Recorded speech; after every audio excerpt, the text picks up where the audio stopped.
Vladimir Putin's diplomatic push in Middle East seals both Syria's fate and diminishing role of the U.S. in the region. Exactly 1 year ago, Syrian President Bashar al-Assad, with Russia's help, was laying waste to the last rebel-held neighborhoods of Aleppo. Cluster bombs and bunker busters fell out of the sky like rain, one resident said at the time. Children mistook the bright lights of phosphorus munitions for fireworks.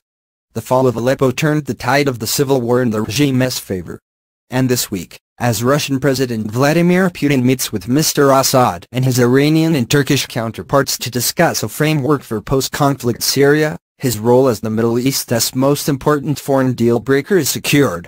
When U.S. President Donald Trump and Mr. Putin met in Vietnam earlier this month, they issued a joint statement reiterating their country's desire for a political rather than military solution for Syria's civil war now in its 7th year. Mr. Putin, several U.S. State Department sources said, promised full commitment to the UN-backed peace process in Geneva. Fresh talks begin there on the 29th of November.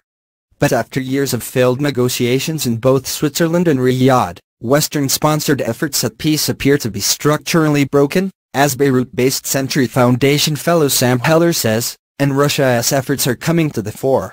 An adversarial, binary regime opposition dynamic is at the heart of Geneva, and it is totally unworkable, he told The Independent. What Russia seems to be doing is creating an array of parallel processes that can move things forward, even as Geneva and its Western sponsors are stuck in place. The Russians are insistent that these other processes aren't meant to undermine Geneva. With processes like Sochi, Russia can address the key elements of UN Security Council Resolution 2254, which calls for a political solution in Syria outside Geneva's dysfunctional process, then drop them into Geneva to be ratified and given international legitimacy. To that end, Sochi, the sleepy beach town that serves as President Putin's winter residence, has over recent days turned into a frenzied center of global diplomacy. In less than 72 hours, the Russian leadership has held discussions with the United States, Syria, Saudi Arabia, Qatar, the United Arab Emirates, Israel and Egypt, all with a view to cementing Russia's role as a key player in the region. The trilateral conference between Russia, Iran and Turkey is the pinnacle of Mr. Putin's diplomatic marathon. It followed a surprise precursory meeting between Mr. Putin and Mr. Assad in Sochi on Monday. Iran has long been a consistent ally to Russia on Syria, especially on the matter of Mr. Assad's leadership. Turkey has supported rebel groups against Assad since Arab Spring protests began in 2011, and was at one stage even in open conflict with Russia.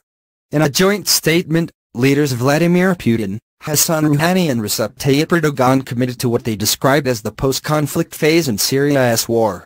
There are many unresolved sticking points.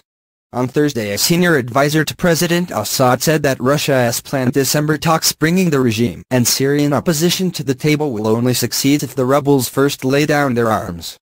Turkey also reiterated that Mr. Assad staying on as president is still a red line. Nonetheless, there is agreement to work together in all areas in Syria. The three foreign powers will work as guarantor states to enforce de-escalation zones and encourage political progress. They would help build schools, hospitals and playgrounds. In his comments to the press on Wednesday, Mr. Putin said Russian efforts would soon switch from the battlefield to reconstruction.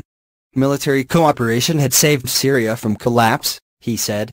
Long-term normalization was now possible. Mr. Putin will feel satisfied about what the conference says about Russian power in the region, especially as the Trump administration fails to put forward its long-term foreign policy goals. Much has changed since his military entered the conflict in September 2015. Thanks to its often brutal support operations, Russia has helped Assad fight back from the brink to rule what is left of his country with confidence again. ISIS, thanks to both Russian and U.S. air power, clings on to a fraction of the territory it controlled at the height of its powers in 2014.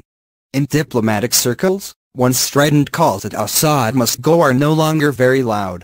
And the U.S. position on Mr. Assad once a red line is no longer a precondition for a settlement, although Washington said this week